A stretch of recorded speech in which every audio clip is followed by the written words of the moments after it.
राधा और कृष्ण।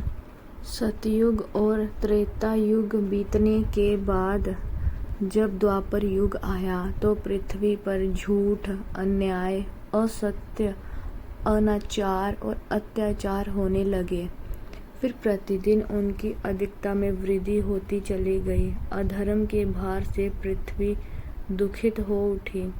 उन्होंने ब्रह्मा, विष्णु और शिव के पास पहुंचकर प्रार्थना की कि वे उसे इसे असहनीय भार से मुक्त करें। लेकिन वो तीनों ही पृथ्वी को इस भार से मुक्त कराने में असमर्थ थे। कोई उपाय न देखकर विष्णु ने कहा, चलिए हम लोग भगवान के पास चलें, वही हमें कोई उपाय बता सकते हैं। विष्णु, लक्ष्मी, ब्रह्मा और शिव के साथ गोलोक में पहुंचे और उन्होंने ब्रह्मा परमेश्वर को कृष्ण के रूप में और उनकी माया को राधा के रूप में देखा। गोलोक के वृंदावन नामक सुंदर और सुरम्य वन में एक सुंदर आश्रम था।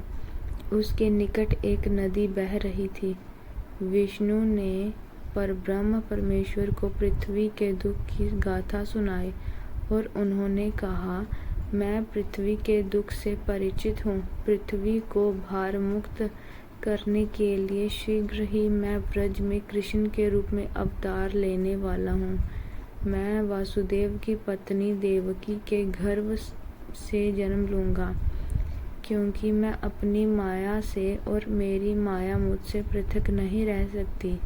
इसलिए मेरी माया राधा के रूप में बरसाने में वृषभानु गोप के घर में जन्म लेगी और उसके बाद मैं पृथ्वी को इस भार से मुक्ति दिलाने का प्रयास करूँगा, क्योंकि एक एक पापी का वध करना कठिन है।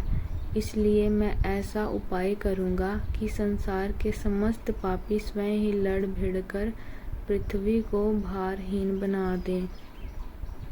आप लोग निश्चिंत होकर अपने अपने घर को पधारिए और मेरे आदेश की प्रतीक्षा कीजिए। विष्णु आदि देवताओं ने परमेश्वर को प्रणाम किया और अपने अपने लोक में आकर परम पिता के आदेश की प्रतीक्षा करने लगे। कुछ ही समय के बाद अत्याचारी और अनाचारी मथुरा नरेश कंस के कारागार में बंदी वासुदेव की पत्नी देवकी ने एक बालक को जन्म दिया।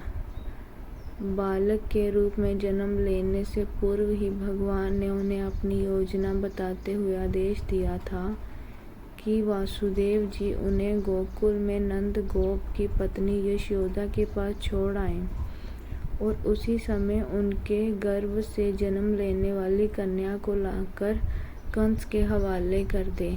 वह कन्या मेरी योग माया है। वासुदेव ने ऐसा ही किया और कृष्ण गोकुल में नंद गोप की पत्नी यशोदा की गोद में पलने लगे। उसी समय उनकी माया ने भी राधा के रूप में बरसाने में वृषभानु गोप की पत्नी के गर्भ से जन्म लिया, जिसका नाम माता पिता ने बड़े चाव से राधा रख दिया।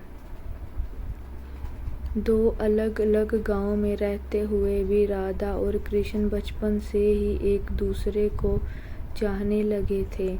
वन में गाय चराते हुए अक्सर राधा से कृष्ण की भेंट हो जाया करती थी। फिर जब वे दोनों बड़े हो गए तो जब भी रात का वेला में कृष्ण अपनी बंसुरी के स्वरों द्वारा अपनी प्रियतमा राधा को पुकारते, राधा अपनी सहेली गोप बालाओं के साथ कृष्ण के साथ पास पहुंच जाती। राधा और कृष्ण का ये प्रेम दो किशोर लड़के लड़की का प्रेम था, जो थोड़े से दिनों में ही पूरे ब्रज में चर्चित हो गया। नंद बाबा और यशोदा ने चाहा कि कृष्ण का विवाह राधा के साथ कर दिया जाए। उधर बरसाने में वृषभानु और उनकी पत्नी कलावती की भी यही इच्छा थी। एक शुभ दिन देखकर राधा और कृष्ण की सगाई कर दी गई। पूरा ब्रज प्रदेश आनंदोल्लास भरे उत्सवों से भर गया। लेकिन उन दोनों का विवाह नहीं हो पाया था कि कंस के आदेश पर अक्रूर कृष्ण को बुलाने के लिए मथुरा से वृंदावन पहुंच गए और अत्याचारी कंस तथा राक्षसी स्वभाव वाले उनके अनुचरों का वध करने के लिए कृष्ण को बलराम के साथ वृंदावन छोड़कर मथुरा जाना पड़ा। और मथुरा में कंस आदि का वध करने के लिए मथुरा राज्य की सुरक्षा के उत्तरदायित्व ने कृष्ण को इतना उलझा दिया कि वह चाह कर भी वृंदावन नहीं जा सके।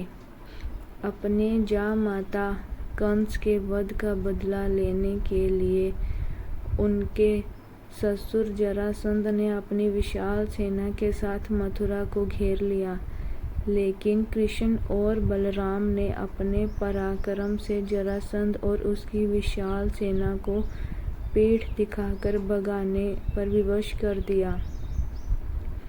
लेकिन जरासंध पराजित होकर भी शांत नहीं बैठा। उसने कई बार मथुरा पर आक्रमण किया। मथुरा एक छोटा सा राज्य था और मथुरा नगर को सुरक्षित स्थान पर नहीं बसाया गया था। अंततः कृष्ण ने मथुरा छोड़कर अन्य कहीं जाने का निश्चय कर लिया और जरासंध की विशाल सेना के बीच से मथुरावासियों को सुरक्षित निकालकर हजारों योजन दूर भारतवर्ष के पश्चिमी सागर तट पर ले गए और द्वारका नगर की स्थापना करके एक शक्तिशाली यादव राज्य स्थापित कर दिया। अक्रूर के साथ मथुरा छोड़कर आने के बाद कृष्ण और राधा का मिलन फिर कभी नहीं हुआ, लेकिन वे आजीवन एक दूसरे को भूल नहीं पाए। वैभव संपन्न द्वारका में अनेक सुंदर पत्नियों का प्यार पाकर भी वह राधा को प्यार नहीं भूल पाए और संसार आज भी राधा कृष्ण के प्रेम को एक